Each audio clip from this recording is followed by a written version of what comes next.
대체할 수 없는 정통 경제방송 박근영의 데일리 힌트 시간입니다. 반갑습니다. 오늘은 9월 9일 굿땡입니다. 굿땡 월요일 방송입니다.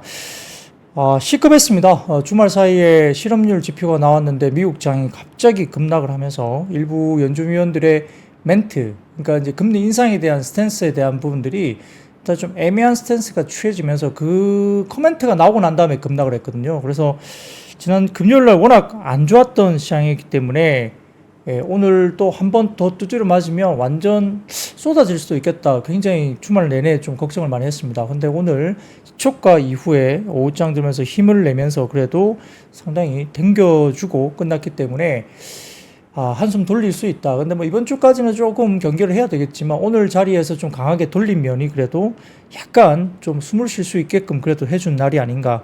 걱정했던 것보다는 그래도 다행히 좀 마무리가 오늘 그래도 잘 됐다라는 생각도 해볼 수 있겠습니다. 그래서 굉장히 오늘은 정말 아침에 긴장을 많이 했는데요. 오후장 되면서 좀 그래도 다소 조금은 아직도 좀 많이 부족합니다만 그래도 심리적으로는 조금 아침보다는 좀 편안한 마음으로 방송을 또 할 수 있는 그 정도도 좀 됐네요.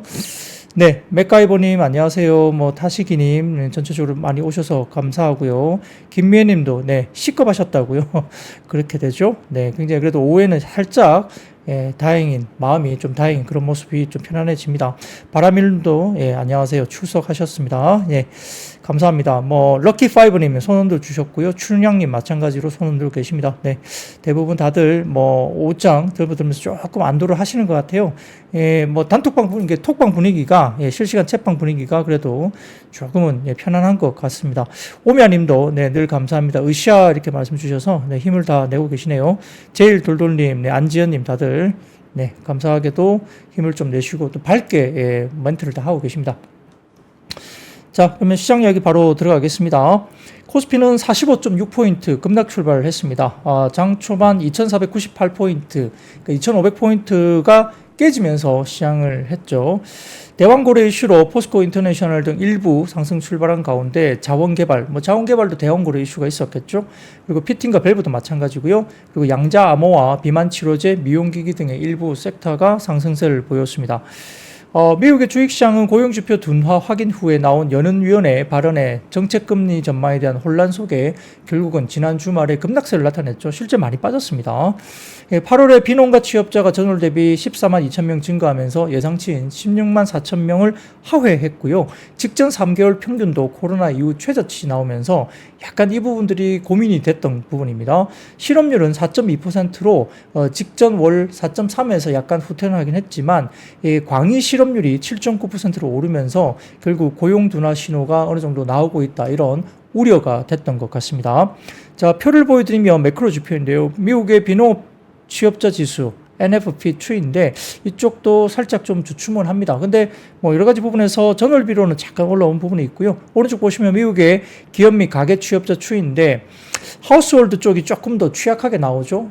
그런 부분에서 약간의 취업자 수나 이런 것들이 조금 실업률도 마찬가지고 좀 애매했다 이런 생각이 좀 듭니다. 그래서 여러 가지 부분에서는 좀 지난 그 주말 사이에 미국 장이 급락을 하면서 상당히 좀 걱정이 됐던 게 사실입니다. 오늘 사실 오전장 한국장에서 어떻게 이루어질까, 워낙 요즘에 수급이 불안했기 때문에 좀 애매하게 진행되면서 또 무너질까 걱정을 많이 했습니다.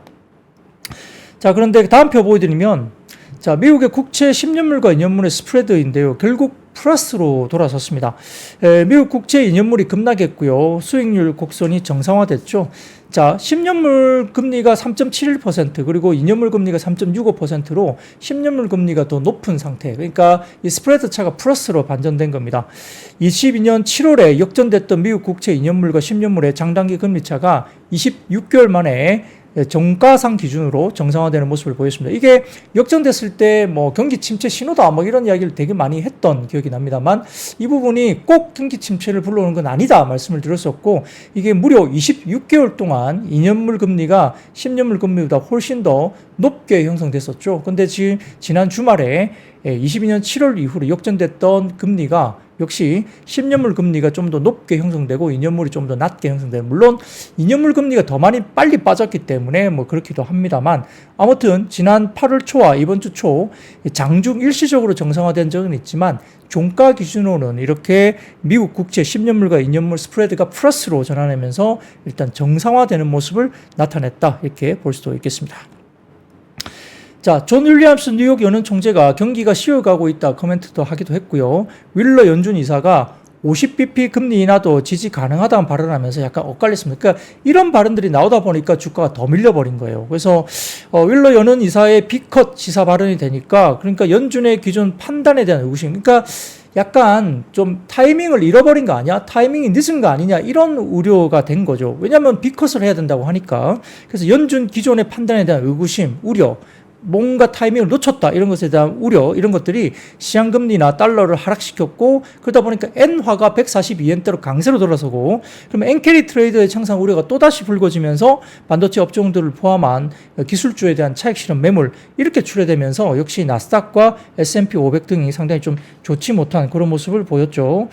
뭐 그런 모습들이 보이고 있는 상황인데요. 역시 그 다음 표를 보여드리면, 자, 점도표인데, 이제 그 CME 페드 워치 관련된 기준입니다. 보시면은, 자, 그럼에도 불구하고 미국의 고용지표 발표 이후에도 9월에 기준금리 인하 확률이 여전히 높게 평가되고 있는데 25bp 인하가 역시나 더 높습니다. 지금 여기 표를 보시면 25bp 금리 인하가 70%이고요. 약 50bp 금리 인하가 9월에 30% 언저리이기 때문에 그렇게 높지 않죠. 여전히 50bp 금리 인하 가능성이 전일 대비 오히려 낮아졌습니다. 25bp 인하 가능성이 높게 반영되고 있고요. 고용지표 발표 후에 11월 기준금리가 오히려 50bp 인하 가능성을 높게 평가하고 있죠. 그러니까 지금 이번에 9월 달에 25bp 인하 가능성이 가장 높고, 그 다음에 11월 달에 오히려 금리 인하가 50bp까지 갈 수 있다. 이게 지금 가능성이 가장 높은 쪽으로 가고 있죠. 자, 근데 이제 9월에 관련된 금리 인하에 대해서 시장은 50bp 금리 인하를 조금은 요구를 하고 있는 것 같아요. 기대감이. 근데 그게 안 되다 보니까 지금 시장이 굉장히 주춤하고 있기 때문에 25bp 먼저 인하하고, 그 다음, 이야기에서, FMC에서 50bp 인하를 할 수도 있겠죠. 근데 만약에 9월에 B컷이 안 나오면 오히려 10월까지 지수가 좀 지지부진할 수 있다, 이런 분석도 있습니다. 그렇기 때문에 어떤 게 맞는지 모르겠어요. 일단은 이런 뷰죠. 첫 번째 25bp를 하는 게 기본이다. 근데 50bp B컷을 9월에 하면 말씀드린 대로 페드가 타이밍을 잃어버렸다, 타이밍을 좀 놓쳤다는 실기에 대한 여러 가지 뭐 본인들이 약간 그런 것을 자백하는 것이 아니냐, 뭐 이런 것들 때문에 오히려 경기에 대한 우려가 더 침체가 강해질 수 있다, 이런 이야기를 하는 쪽도 있고, 아니다, 시장은 지금 50bp 인하를 요구하고 있는데 선제적으로 50bp를 해야 된다, 그렇게 안 되면 오히려 시장이 지지부진할 수 있고 10월까지 조금 더 힘들어질 수 있다, 뭐 이런 이야기를 하는 쪽도 있습니다. 어떤 게 맞는 논리인지 뭐 각각의 논리가 또 있기 때문에 뭐 그렇게 되고 있지만, 역시 뭐 시장에서는 역시 이에 대한 해석이 되게 중요한데요. 아무튼 지금으로서는 25bp 인하 가능성이 9월에 좀 더 높고, 오히려 11월 달에 50bp 인하 가능성을 높게 형성하고 있다는 점, 이런 것들도 우리가 시장에서는 변화를 조금 팔로우업을 해야 되겠죠. 그래서 코스피는 장 초반에 2,500포인트 이탈하면서 과매도권 진입 이후에 낙폭이 축소됐습니다. 장 초반 2,492포인트까지 빠졌는데요. 지금 코스피 기준의 PBR은 0.9배 이하로 거래가 되고 있죠. 그래서 8월 5일 블랙 먼데이 제외한 연내 최저 밸류까지 오전에 빠지기도 했다는 겁니다. 그래서 바이더 딥이 일단 나왔다고 볼 수 있겠고요. 엔달러 환율은 142엔 초반선 출발했지만 후반선까지 반등을 주면서 역시 원엔 환율도 942원대에서 938원대로 진정이 되기도 했습니다. 외국인이 선물 장중 순매수 전환하면서 낙폭 과대 구간에서 저가 매수세가 유입됐고요. 자동차, 2차전지, 화장품 업종 저가 매수세가 일부 들어왔는데, 삼성전자도 5거래일 연속 외국인들의 대량 순매도 속에 6만원대 등락이 계속됐고요. SK하이닉스는 플러스 반전하기도 했습니다. 자, 시총 상위 대형주 저가 매수세에 부재한 영향에 낙폭 축소폭도 코스피가 좀 제한되는 흐름이었고요. 코스닥은 저가 매수세에 하락폭이 회복이 됐는데 11시 15분 이후에 상승 전환했고, 제약 바이오, 화장품 등이 강세를 보였고, 2차 전지는 역시 약세 흐름으로 나타냈습니다. 이 금주 중에 미국의 생물보안법 표결에 붙여질 전망으로 보이면서 통과 기대감, 그리고 저가 매수에 힘입어서 제약 바이오가 강세를 보이기도 했는데, 오늘 장중에 뉴스를 보면 미국의 하원 의원이, 민주당 쪽의 하원 의원에서 미국의 생물보안법 표결에서 반대 의사를 나타내는 쪽도 나타났다. 뭐 이렇게 또 뉴스가 나오면서 사실 상대적으로 삼성바이오로직스가 좀 지지부진한 모습도 나타났습니다. 삼성바이오로직스가 약간 지지부진한 것은 생물보안법 표결이 당연히 통과될 거로 봤지만 민주당 하원 쪽에서 반대 의사가 나왔다라는 이야기가 나오면서 약간 지지부진했죠. 한편 에코프로 BM과 에코프로는 테슬라, 알베말 속락 영향에 전거래에 이어서 오늘도 장중 52주 신저가를 경신하기도 했습니다. 그 외에도 지금 D&D 파마텍이나 뭐 여러 가지 부분에서 10월 위고비 국내 출시 예정 관련 기대감 속에 비만 치료제 종목들이 상당히 좋았고요. 삼성전기 유리기판 공개를 하면서 유리기판 관련주가 장중 강세를 보였습니다. 업종별로는 음식료품, 뭐 삼성식품도 마찬가지고요. 의료 정밀, 섬유유복도 상승세를 보였고 반면 보험과 금융업, 통신업 약세였고요. K컬처를 이끄는 음식료, 그다음에 화장품주 위주로 외국인 저가 매수세가 유입됐습니다. 삼양식품, 셀리콘2, 뭐 아모레퍼시픽, 코스맥스 등 강세였고요. 또한 오늘 저녁에 있을 아이폰 16 발표에 대한 기대감 유입으로 LG이노텍과 BH, 대덕전자 등도 일단 반등이 나왔습니다. 반면 최근에 밸류업 지수 편입 기대로 수급이 몰렸던 금융업종 차익 실현 매물이 출회되면서 DB손보라든지 삼성카드, 신한주주 등도 약세를 보였고요. 코스닥은 바이오 화장품 등 상승 섹터 상승하면서 지수 플러스 전환했는데 업종별로는 유통과 제약이 강세였고 반면 금융과 종이, 목재가 약세였습니다. 자, 9월에 FOMC를 앞두고 침체 우려를 판단할 수 있는 대부분의 지표들이 발표가 마무리 국면입니다. 그래서 연준 이사들이 블랙아웃 기간에 들어가기 때문에 FOMC 전까지는 시장에 더 이상의 정보를 줄 수가 없습니다. 그러다 보니까 이번 주에 CPI나 PPI 이런 정보들이 나오게 되고요. 결국은 불확실성을 뭐 상방적으로 밀어 올리든 하방적으로 내려꽂든 둘 중에 하나를 두고 해소하게 될 부분들은 역시 9월에 FOMC가 변곡점이 될 걸로 보입니다.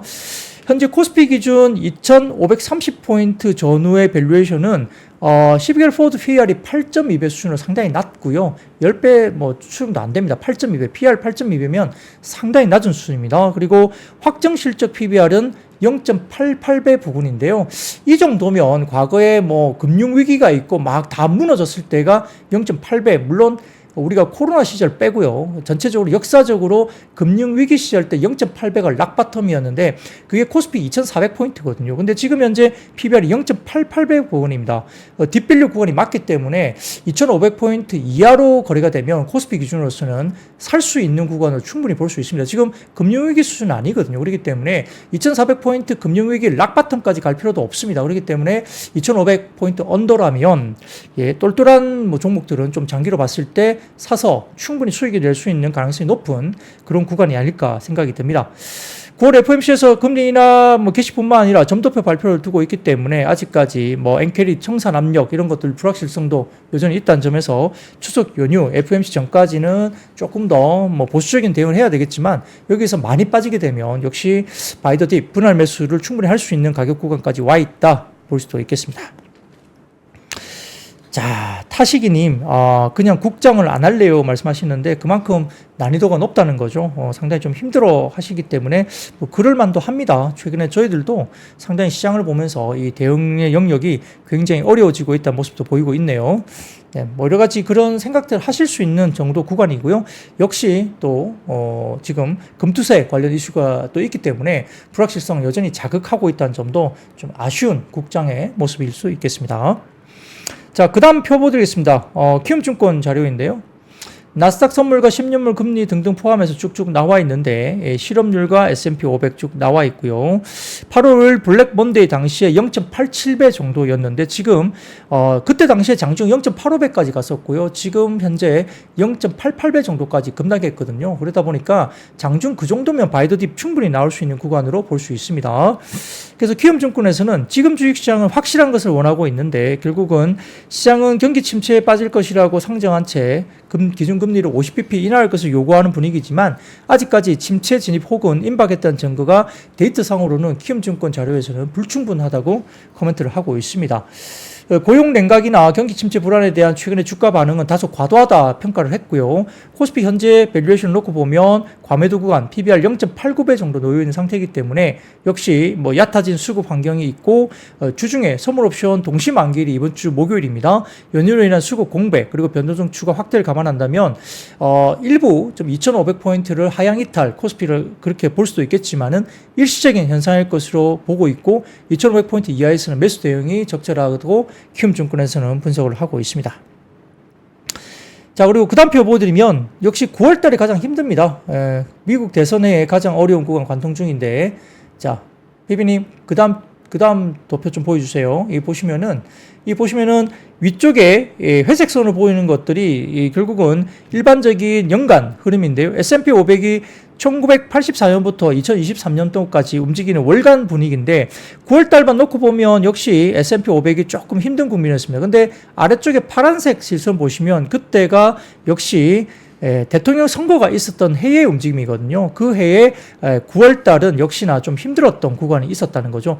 일반적인 평균보다 역시 대통령 선거가 있는 한 해에 그 해에 9월 달이 부침이 굉장히 심했다는 겁니다. 그래서 지금의 그 영역에 있다는 거고 10월 달, 11월 달 넘어들면 역시 그마저도 반등이 튀어오르면서 하반기 대선은 역시나 주가가 굉장히 좋았다. 그래서 9월 접어들면서 저점을 찍고 10월 이후로 역시 반등에 대한 가능성이 굉장히 높은 역사적인 계절적인 이슈도 있기 때문에 9월을 잘 지나면 된다 볼 수 있겠고요. 더군다나 미국장에서도 9월 15일인가 16일이 세금을 내는 날입니다. 그렇기 때문에 이 세금을 내야 되기 때문에 미국장에서도 굉장히 많이 팔고 있다. 이런 수급적인 이슈도 언급이 되고 있는 모습이고요. 우리나라 같은 경우는 추석 관련된 연휴도 있고 지금 선물옵션 동시 만기일도 있고 그다음에 금투세 관련된 이슈도 좀 있기 때문에 그 영향을 심리적으로 받고 있는 것이 아니냐 이런 생각도 들어봅니다. 그래서 미국이 FOMC를 앞두고 9월 16일 세금을 내는 날 관련해서 지나가고 나면 수급적으로 조금 잠잠할 수 있기 때문에 이런 부분들도 9월 중순까지 약간의 그런 이벤트가 지나고 나면 조금 기대할 만한 수급적으로 9월 상반기 대비 9월 초보다는 조금 더 나은 수급이 되지 않을까 이런 생각도 좀 해볼 수 있겠습니다.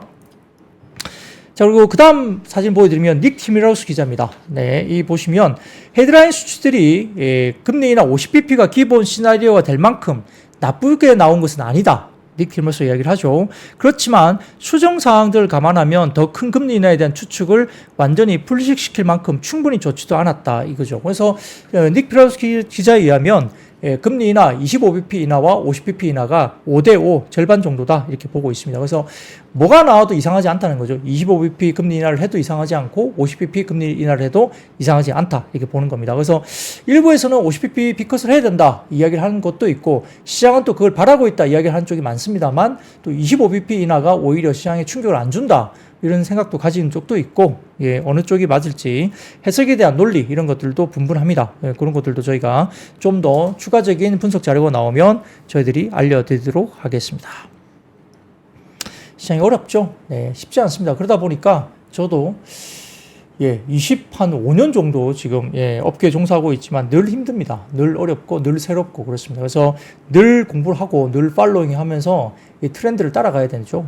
그러니까 항상 뭘 놓고 경기 침체 빠진다 아니면 뭐 시장이 3,000포인트 날아간다 그렇게 상정하고 대답을 하면 안 돼요. 항상 시장은 그때그때 상황에 대해서 대응을 하는 영역이지 내가 문명히 맞춘다라고 생각하고 거기에 대해서 포지셔닝을 완전히 확실하다고 생각하고 포지셔닝을 한다면 어렵습니다. 그러다가 망합니다. 네, 몇몇 봤죠. 그렇게 하다 망한 사람들 조심하셔야 될 것 같습니다. 항상 대응하시기 바랍니다. 대응의 영역입니다. 자, 그러면 섹터로 넘어가겠습니다. 첫 번째, 역시 비만 치료제 관련된 제약바이오 쪽입니다. 다울투자증권에서 보고서를 통해서 역시 전 세계 비만 인구 수가 크게 늘어나면서 2030년 기준에 비만 인구가 12억 5천만 명 정도로 추정이 된다고 합니다. 근데 뭐 일반적으로 생각하는 비만 환자, 그러니까 아주 힘들어하는 비만 환자 말고도 저 같은 경우도 겉으로 보기에 멀쩡하잖아요. 근데 저도 살을 빼야 된다고 늘 생각하거든요. 여러분도 마찬가지일 겁니다. 일반적인 평범한 몸매인데 난 살을 좀 더 빼야 돼. 그게 필요해라고 생각들을 대부분 하실 것 같아요. 그러다 보니까 비만 환자가 아니더라도 살을 빼고 싶은 욕구가 상당히 높고요. 그 외에도 뭐 성인들 탈모라든지 비만, 뭐 여러 가지 부분에서는 전부 다 욕구가 높겠죠. 이런 약이 나오면, 효과가 있는 약이 나오면 당연히 수요가 있을 거로 보입니다.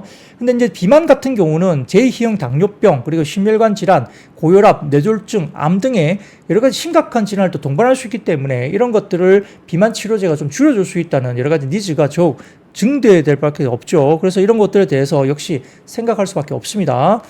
자, 그래서 다음 표 보여드리면, 자, 2035년 지역별 비만 환자 비중 전망입니다. 보시면 미국이 제일 높네요, 비만 환자가.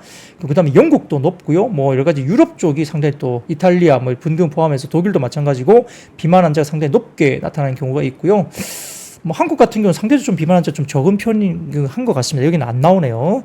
자, 그리고 그 다음 표 보여드리면 전 세계 비만 지출 추이 전망인데 역시 24년, 25년 접어들면서 비만 관련된 추이가 늘어나고 있는 모습이 보입니다.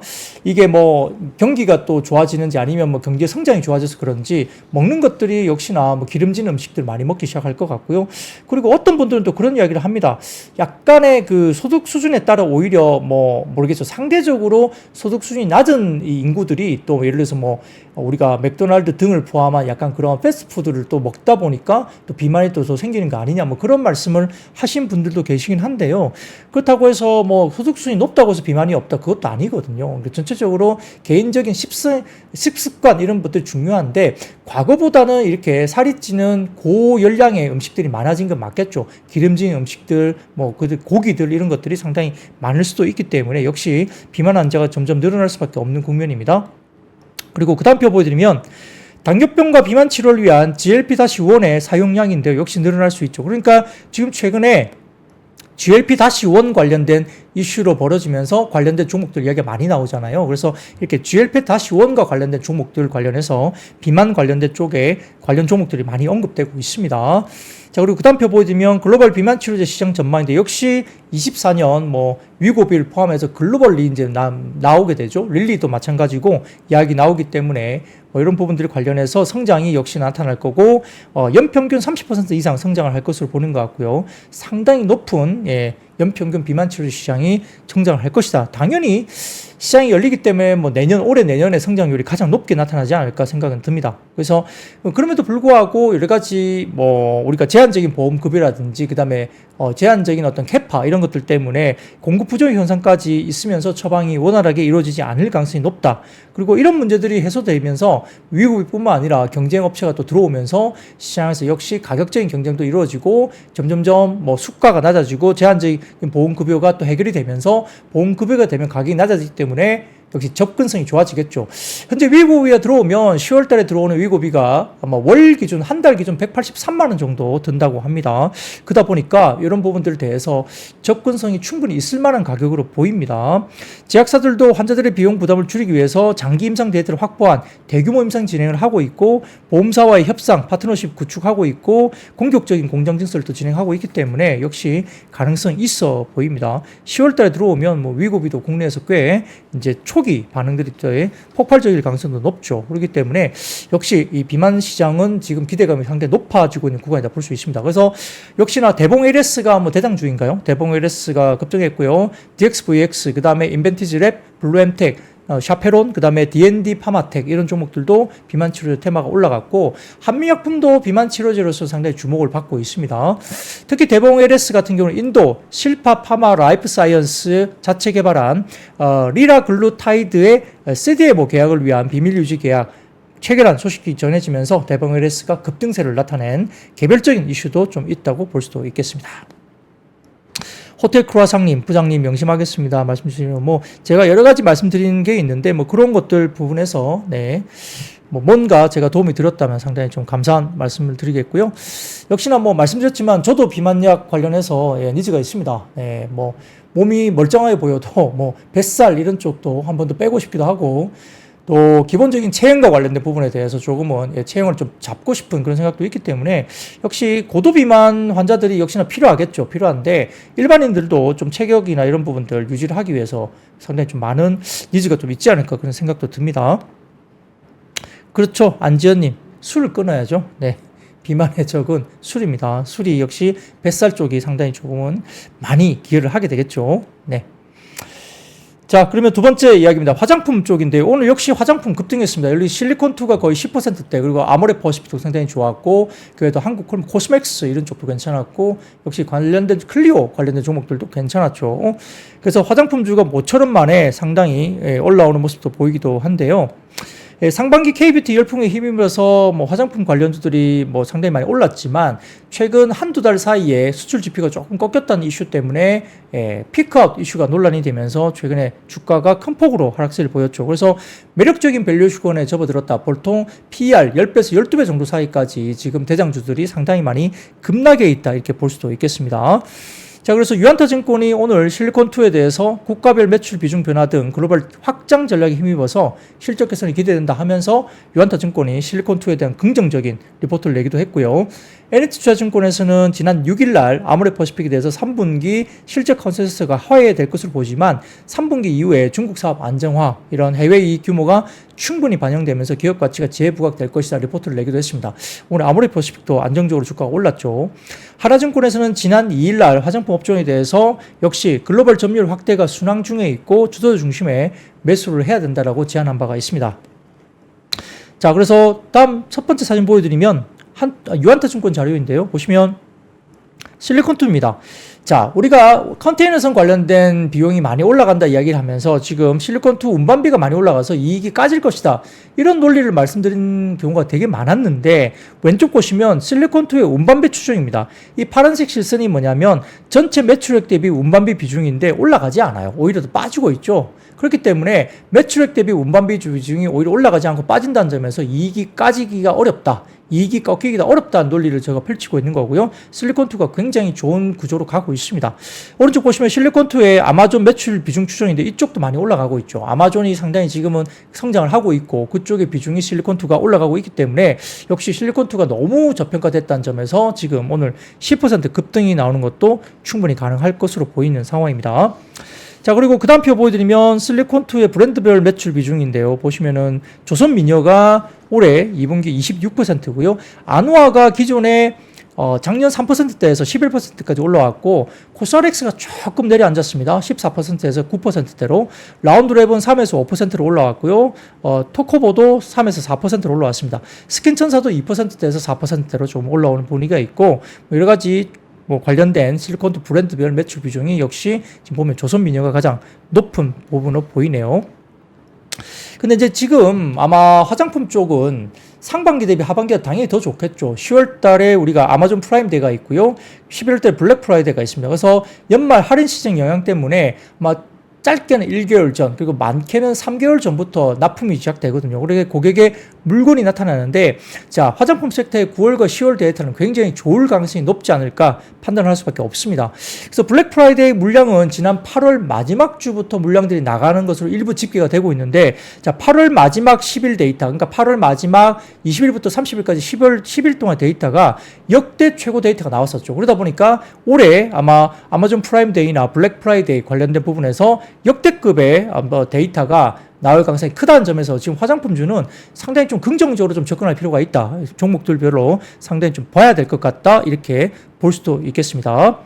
뭐 그런 것도 이슈가 있고요. 하나증권에서 주가 하락 코멘트 관련해서 지난 금요일 날 종목별로 언급을 좀 했는데, 자, CNC 인터내셔널이 금요일 기준 고점 대비 33% 조정받았는데 수급 쪽 요소 외에 특이사항이 없다, 이렇게 이야기했고요. 7월까지 2분기 분위기가 유사하다, 이렇게 이야기를 했습니다. 자, 그리고 아이패밀리스 SC 같은 경우도 고점 대비 54% 거의 반토막이 났는데 밸류에이션 10배를 PER 10배를 하회하고 있는 부분이고, 2분기 일본 매출 감소, 마진 하락 영향을 받고 있는데, 다만 일본 수출이 2분기 대비 개선 추세에 있고 8월 추이가 굉장히 긍정적으로 나오고 있다, 이렇게 이야기를 했습니다. 그래서 지금 CNC 인터내셔널 뿐만 아니라 아이패밀리스 SC도 상당히 좀 사야 되는 것이 아니냐 나온 거 있고요. 그다음에 베트남, 미국의 전용 상품 출시 예정돼 있고, 아마 국내는 올리브영 행사 참여로 상반기 대비 개선이 예상된다, 이렇게 이야기를 하고 있는 것 같습니다. 그리고 인그루드렉 같은 경우는 2분기 대비 개선세가 파악되고 있다, 3분기 괜찮다는 이야기죠. 지금 2분기 부진 요인이 용기 개발 지원과 포장, 외주업체 교체 등 일회성 비용이 있었다는 거고요. 하반기에는 미국 쇼핑 행사 물량 대응이 반영될 거고, 엘프양 선 제품 물량 반영이 상저하고 예상을 하기 때문에 인그루드렉도 긍정적이다. 있고, 코스메카 코리아 같은 경우도 펀더멘털적인 요소가 전혀 없다. 핵심 고객사의 플랫폼 관심이 지속되고 있다. 이야기를 했고요. VT 같은 경우도 Q10, 메가와리 관련 부분에서 견조하게 나타나고 있고, 틱톡의 유명 인플루언서 통한 마케팅 관심이 터지고 있고, 틱톡 트래픽은 6월부터 가파르게 VT 쪽은 상승세에 있다 이야기를 했습니다. 용기 발주량 급증한 것으로 파악되고 있어서 VT도 상당히 긍정적이다 이야기를 했고요. 그 다음에 펌텍코리아 같은 경우도 주가가 상당히 많이 조정받았는데 펀더멘털 이슈는 전혀 아니고요. 오히려 펀더멘털 추세가 견조한데 생산이 지속되고 있고 수주잔고와 과거에는 이 용기업체들이 수주잔고가 쌓이는 경우가 없었어요. 그러면 들어오는 대로 만들어주고 했는데 최근에 올해 들어서부터 처음으로 용기업체 특히 펌텍코리아는 수주잔고가 쌓이면서 지금 늘어난 추세로 계속 확인되고 있다. 그러니까 상당히 실적이 좋다는 이야기죠. 그런 것들도 본다면 역시나 펌텍코리아도 반등세가 오늘은 별로 안 나왔습니다만 반등세가 나올 수 있는 구간이다 볼 수도 있겠습니다. 화장품주 하반기 기대를 한번 해볼 수 있을까요? 네, 그렇죠. 자, 그러면 그 다음 이슈입니다. 오늘 뭐 반도체, 물론 이제 삼성전자는 조금은 마이너스권으로 끝났습니다만 아래꼴을 달았고, 하이닉스는 플러스 반전하기도 했고요. AI 관련주, 뭐 예를 들어서 오늘 이야기가 뭐 한글과 컴퓨터 이런 종목들도 5%대 급등했고요. 전선 전력 소비도 뭐 일단 일진전기가 제법 좀 올랐고, 그 다음에 LS 일렉트릭이나 뭐 ST 현대일렉트릭 이쪽도 상승세로 돌아섰습니다. 뭐 전선 전력 소비도 돌아서는 모습을 보였는데, 역시 지난 주말에는 뭐 엔비디아가 4%대 빠졌고요. 뭐 AMD, 퀄컴, ASML 등등이 주가들이 꽤 빠졌습니다만, 오늘은 반도체 소부장이 낙폭 과대 인식에서 저가 매수가 유입되면서 일단은 꽤 급등하는 종목도 나오기도 했다 볼 수도 있겠습니다. 퀄리타스 반도체는 장중에 급등했고요. 그 외에도 종목들 꽤 올랐죠. 자, 반도체 피크와 우려가 좀 지속되고 있다 이야기 일부 나오고는 있습니다. 일부 관련된 부분에서 디램 익스체인지에 따르면 PC용 디램 레거시 범용 제품 DDR4 8GB 관련된 부분에서 지난 8월 평균 고정거래 가격이 전월보다 2.38% 일부 하락한 2.05달러로 집계됐다고 언급이 됐습니다. 디램 가격은 작년 10월부터 상승 흐름을 보이다가 올해 5월에서 7월까지 3개월간 2.1달러로 보합세를 유지하다가 지난달 다소 좀 하락세가 일부 좀 나타났다. 이런 이야기가 좀 나왔고요. 그리고 모건 스탠리가 지난달 20일 고점을 준비하다 Preparing for a Peak라는 제목의 리포트를 내면서 반도체를 꺾고 2차 전지에 대한 롱을 부르짖었죠. 그러면서 2차 전지가 좀 올라가기도 했고, 이거 이후에 일부 AI 고점론을 밝힌 바 있으면서 반도체가 그때 당시에 좀 부정적인 영향을 나타내기도 했습니다. 그럼에도 불구하고 여러 다른 또 하우스들은, IB들은 또 모건 스탠리와 또 다른 의견을 내기도 했기 때문에 모건 스탠리가 맞다고 볼 수도 없습니다. 아무튼 그때 그런 리포트를 냈다는 겁니다. 그래서 일부 AI 관련된 주식들이 혼조를 나타내기도 했고, 그 다음에 LS와 대한전선 등 일부 하락세를 보이기도 했지만, 그럼에도 불구하고 일진전기라든지 LS 일렉트릭 등은 또 올라왔고요. 저가 매수 유입되면서 퀄리타스 반도체, 제주 반도체, 솔브레인, 동진 세미캠, 한글과 컴퓨터, PSK 홀딩스, 테크윙, 네페스, 원익 큐엔시, 일진전기, LS 일렉트릭 등은 강세 전환했다 볼 수 있겠습니다. 저가 매수가 들어온 거죠. 저가 매수가. 지난번에 변압기 관련된 전력 설비 관련된 쪽은 최근에 월별 데이터가 수출 지표가 조금 약간 쉬어가는 하향 추세가 나타났다. 근데 과거에 계단식으로 올라가다가 하향 나타났다가 고점 피크 돌파하고 올라가다가 또 조금 조정받다가 이런 게 계속적으로 이어졌기 때문에 일반적으로 또 이번 한두 달 정도 약간의 꺾임 현상이 또다시 리바운딩이 나오면서 직전 고점을 변압기 쪽이 또 돌파하는 그림이 나온다면 강하게 또 올라올 수 있다는 점 좀 지켜봐야 되겠죠. 여전히 수요장구가 견조하기 때문에 변압기가 끝났다고 말하기가 좀 어려운 것 같긴 한데요. 최근에 낙폭이 큽니다. 그렇기 때문에 관심 갖고 다시 한번 지켜볼 필요가 있겠습니다. 자, 그러면 그 다음 표 보여드리겠습니다. 엄블레라 리서치 쪽에 솔루션 자료인데, 이게 뭐냐면 왼쪽 보시면 반도체와 바이오의 상대 강도입니다. 상대 강도. 그래서 이 관련된 부분에서 역시 반도체가 좋아지면 이 회색 음영 부분이 굉장히 올라오게 되는데 지금 굉장히 많이 빠졌죠. 거의 최근에 바닥권까지 빠졌습니다. 그러니까 상대적으로 반도체가 앉아갖고 바이오가 올라왔다는 거죠. 그런 거고요. 자, 오른쪽 보시더라도 반도체와 바이오의 상대 강도인데 역시나 이 부분들이 음용 부분이 상승되면은 반도체의 우위죠. IT 우위고, 음용 부분이 빠지면은 이제 바이오 쪽의 우위인데 지금 보시면 거의 바닥권까지 와 있습니다. 그렇기 때문에 이게 9월 6일 종가 기준, 금요일 종가 기준인데 이게 거꾸로 돌아설까요? 모르겠네요. 자, 그 다음 표 보여드리면 반도체와 바이오의 상대 강도 관련된 표를 올려주셨는데 엄블레 리스 쪽에서 역시나 이게 상승하면 이 빨간색이 상승하면 IT 반도체가 우위이고요. 하락하게 되면 바이오 우위인데 추세로 봤을 때는 지금 어느 정도 반도체 IT가 어느 정도 추세적으로서는 어느 정도 빠지기도 했다. 바이오가 상당히 상대 강도가 높았기 때문에 이런 정도 추세라면은 반도체 기본적인 반등, 기술적인 반등도 충분히 또 나올 수 있는 구간까지 온 것 아니냐 이렇게 볼 수도 있습니다. 물론 바이오가 나쁘다는 건 아니에요. 뭐 아까 말씀드렸던 비만 치료제 등등 포함한 알테오젠, 리가겐 바이오 이런 쪽도 굉장히 좋거든요, 시장에서. 그렇기 때문에 뭐 반도체 이외에 뭐 헬스케어, 제약바이오가 꺾였다 보긴 힘들지만 반도체 상대 강도가 워낙 약했기 때문에 이렇게 바이오와 반도체 상대 강도를 본다면 역시 반도체가 조금은 기술적인 반등이 좀 올 수 있는 구간까지 빠진 거 아니냐 이런 생각도 해볼 수 있습니다. 자, 그럼 그 다음 표 보여드리겠습니다. 그 다음 표 트렌드포스 쪽에서 나온 이야기인데요. 자, 삼성전자가 파운드리 경쟁사인 TSMC와 HBM4를 같이 협력해서 개발한다. 이런 이야기가 나왔죠. 영원한 동맹은 없습니다. SK 하이닉스하고 TSMC 유일한 동맹이라고 볼 수 없는 거죠. 삼성이 TSMC와 HBM4 개발 협력을 한다라는 트렌드포스의 이슈가 있었다. 이렇게 보입니다. 그래서 이게 뭐 대만 쪽에서 나왔기 때문에 지난 세미콘 타이완에서 삼성전자 메모리 사업부장 이정배 발언을 통해서 보고서가 삼성이 HBM에 앞서나기 위해서 다양한 파운드리 파트너와 협력해서 20개 이상의 맞춤형 솔루션을 준비하고 언급을 했고요. 여기에 따라서 역시 구체적으로 언급을 좀 힘들게 이야기를 했지만 역시 TSMC의 생태계 제휴관리 책임자인 댄 코우파차렌이 9월 5일에 두 회사, 그러니까 TSMC와 삼성전자가 버퍼 없는 HBM4 칩을 개발하기 위해서 협력하고 있다고 확인해 주었다. 그래서 이에 대한 답이 밝혀졌다라고 트렌드폴스에서는 밝혔습니다. 그러다 보니까 삼성전자와 TSMC가 뭔가 HBM4 관련된 부분들을 같이 협력을 한다면 또 뭔가 달라질 수 있겠죠. 예, 분위기가 어떻게 갈지 좀 지켜볼 필요가 있겠습니다. 자, 그러면 그 다음 이슈입니다. 그 다음 이슈는 역시 2차 전지 쪽인데요. 테슬라가 주가가 급락하기도 했습니다만 역시 상당히 좀 좋지 못합니다. 특히 양극재는 오늘 장중에 52주 신저가까지 나오기도 했고요. 상대적으로 셀 업체, 삼성 SDI나 LG 엔솔이 상대적으로 좋고 그 다음에 에코프로 머티 같은 경우는 상당히 밸류에이션 매력도 모멘텀이 있기 때문에 상당히 괜찮은데 양극재 쪽은 지금 주저앉고 있습니다. 상당히 힘든 구간인데요. 자, 그래서 지난 주말 뉴욕 증시에서도 역시 테슬라가 8.45% 급락했고요. 리비안, 루시드 등등도 결국은 많이 빠졌습니다.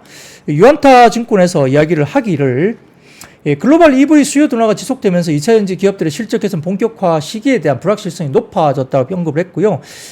작년까지만 하더라도 2년 후 시적 추정치를 밸류에이션에 적용했지만 현재는 수요 둔화가 지속되면서 기업들의 계속된 생산 능력 축소 가능성, 기존의 생산 능력 등의 가동률 추가적인 감소 추이 등이 우려되는 상황이라 볼 수 있겠고 여기에 따라 종목별 차별에 대한 기업 선별이 필요하다고 밝혔습니다.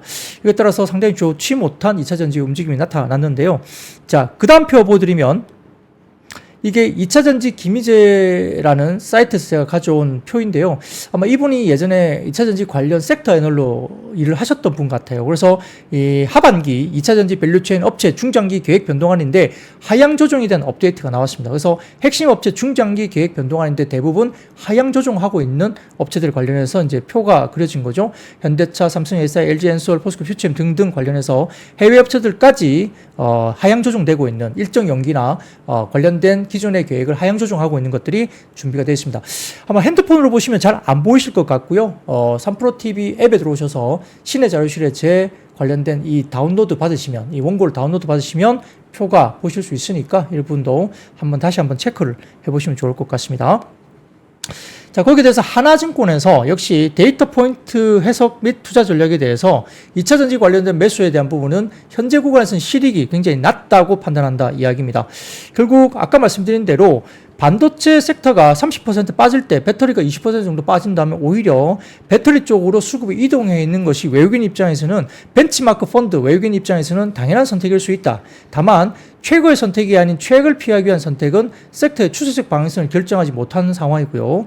추세를 결정하는 것은 당연히 실적의 방향성인데 자, 8월 기준 프랑스 전기차 BEV 판매량은 전년비 34% 급락, 독일도 전년비 69% 급락을 고려할 때 배터리 기업들이 가파른 실적에서는 아직은 요원하다 이렇게 볼 수 있습니다.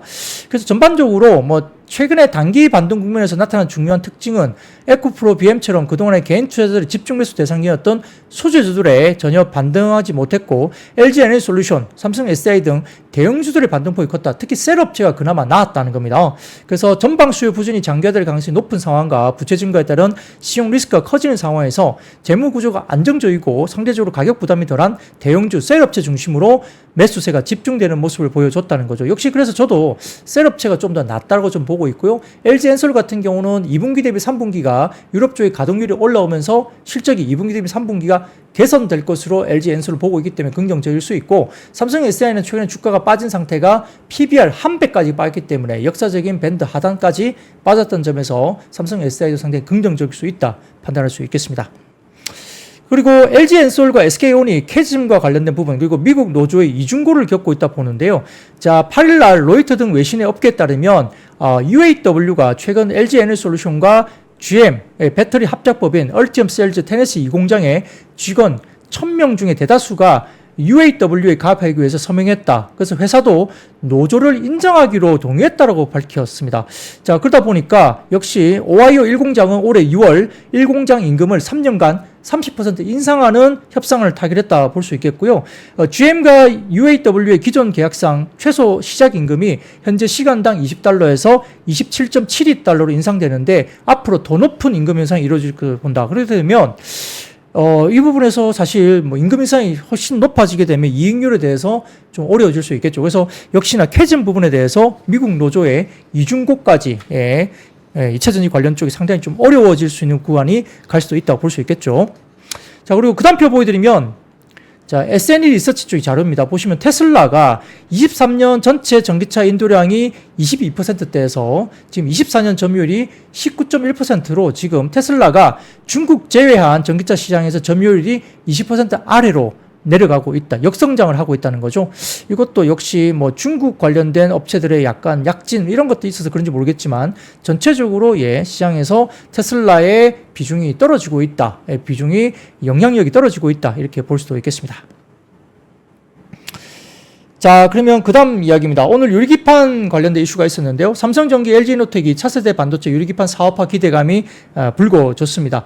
삼성전기와 LG노텍이 차세대 기판으로 반도체 기판을 불리는 유리기판 기술과 시제품을 선보이면서 본격적인 사업화에 접어들었다 이야기를 나타냈고요. 그래서 최근에 인천 송도 컨벤시아에서 열린 국제 PCB 및 반도체 패키징 산업전에 참가하면서 나란히 유리기판 기술을 공개했다고 알려졌습니다. 그래서 이렇게 이야기가 나오고 있는 상황이고요. 역시 뭐 삼성전기도 지난 4일 올해 하반기 3급 신입사원 채용 공고를 내면서 이 관련해서 LG노텍도 역시 반도체 기판용 글래스코어 개발 직무를 맡을 신입사원과 경력사원을 동시에 모집한다. 이것 때문에 역시 유리기판 관련된 솔루션을 요구하는 추세다. 이렇게 이야기 나오면서 관련주들, HP 테크놀로지, 피롭틱스, 태성, 캠트로닉스 등의 관련주가 움직이기도 했다. 볼 수 있습니다. 자, 그 다음입니다. 일론 머스크의 인공지능 스타트업 xAI가 테슬라와 기술 공유와 매출 배분 방안에 대한 논의를 했다는 소식 때문에 일부 AI주가 상승세를 나타냈습니다. 현지 시간으로 월스트리트 7일 월스트리트 저널에 따르면 일론 머스크 테슬라 관련 최고 경영자가 AI 스타트업 xAI가 테슬라의 자사 기술에 대한 접근권을 주는 대신 테슬라의 향후 소프트웨어 매출 일부를 배분받는 방안에 대해서 논의했다는 소식이 전해졌습니다. 뭐 그러다 보니까 테슬라는 xAI의 AI 모델이 자사 첨단 자율주행 소프트웨어인 풀 셀프 드라이빙 FSD 구동을 지원할 수 있도록 허가하고 그에 따른 매출 일부를 xAI와 나눌 것으로 밝혔다. 이렇게 되다 보니까 역시 폴라리스 오피스, 뭐 한글과 컴퓨터, 엠노, 뭐 솔트룩스, 뭐 바이브 컴퍼니 등의 AI 관련들이 주가들이 올라왔다. 볼 수도 있겠습니다.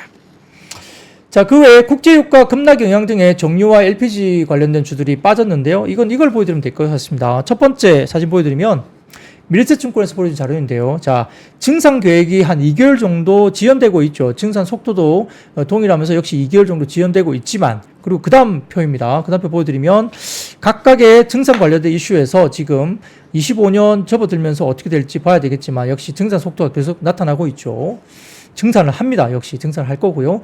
자, 그 다음 표 보여드리면 WTI 포워드 커브인데 이게 아래쪽에 오렌지 색깔로 보이는 게 9월 6일 커브고요. 24년 그 검은색 실선은 24년 8월 6일 커브고 그 다음에 제일 위쪽에 회색 실선은 6월 6일 커브입니다. 그러니까 지금 9월달 접어드니까 WTI 포워드 커브가 더 낮은 곳으로 평가가 되고 있죠. 과거 대비 점점 관련된 쪽이 내려오고 있습니다. 그래서 밀세증권에서 이렇게 나타내는 표를 보면 역시나 뭐 결론적으로 아직까지는 유가에 대해서 상당히 보수적으로 하향 안정화된 전망을 그대로 유지할 수밖에 없다. 이렇게 나오는 거죠. 그래서 전반적으로 임시 방편으로 유가를 지탱하기는 좀 어렵다를 이야기를 하고 있습니다. 자, 그리고 그 다음 이야기 드리면 은행 쪽입니다. 역시 펀더멘탈 부담 가중과 이자 이익 감소 전망 때문에 은행주도 상당히 빠지고 있는데요.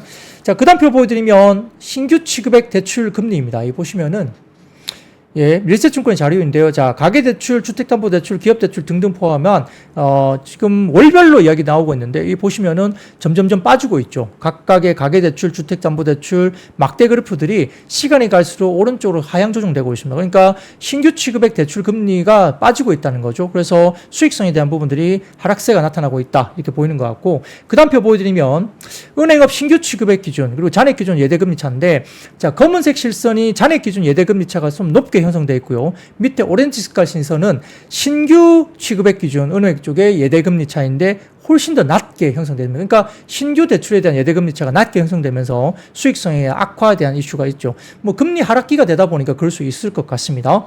그래서 이런 부분들이 있고요. 자, 그 다음 표 보여드리면 주택매매 거래량과 주택담보대출 증가액인데요.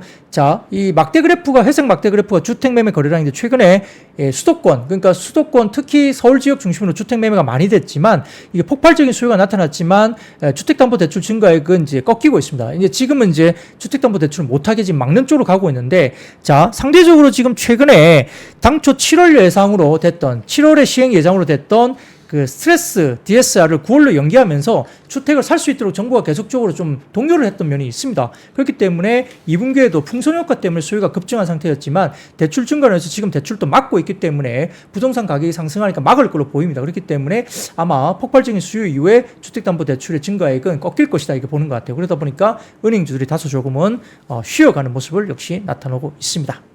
자, 그 외에도 야놀자의 나스닥 상장 연기 소식에 관련들이 하락했고요. 그리고 트럼프 전 대통령이 해리스보다도 지지율이 우위로 올라가고 있다는 일부 분석 자료 나오면서 우크라이나 재건 관련주들이 일부 상승세를 나타내는 모습까지 나타났다 볼 수 있겠습니다. 자, 거기까지 오늘 준비한 내용들을 마무리했습니다. 여러분들 오늘 그래도 조금은 편안하게 조금은 뭐 안심을 할 수 있는데, 그런데 추석 전까지는 또 조금 아직까지는 좀 보수적으로 좀 대응을 하시고요. 추석 지나고 9월 중순 이후에 10월 기대를 하면서 어느 정도 조금은 대응을 잘 하시면 좋겠습니다. 자, 준비한 이야기 여기까지고요. 여러분 아시죠? see you. 박근영, 이선영, 사경인, 염승환 투자 마스터들의 세심한 케어로 건강한 투자 습관을 만드세요. 3프로 멤버십 3프로 앱에서 확인하세요.